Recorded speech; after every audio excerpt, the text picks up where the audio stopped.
でさ、行きたるまつくろ、ドアを開けて一緒に遊ぼう。どうして出てこないの？前は仲良くしてたのになぜ会えないの？行きたるまつくろ、おっちの雪だるをわかったで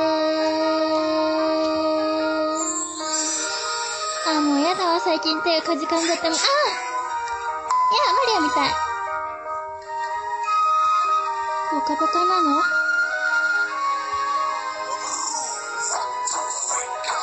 雪だるまつくろ、自転車に乗ろう。ずっと一人でいるとこれの絵とおしゃべりしちゃう。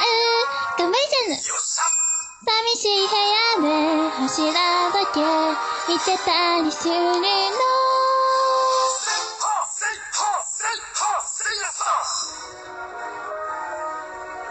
私またでっけーって。じゃあ買ってきてよ。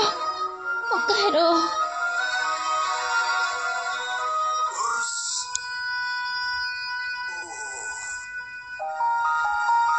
いってらっしゃい、ラリアーっと。お土産は？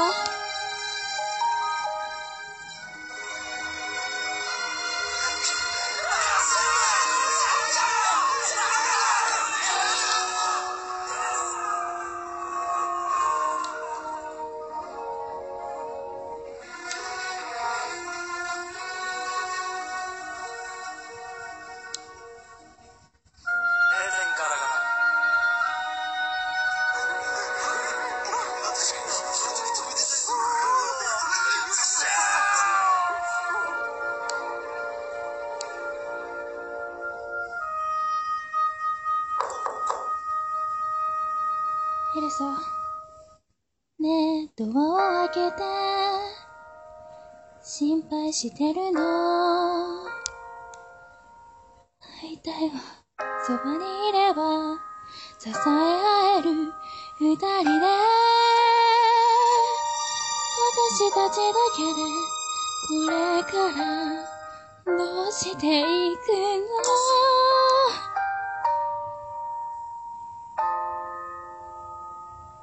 雪だるまつくろ、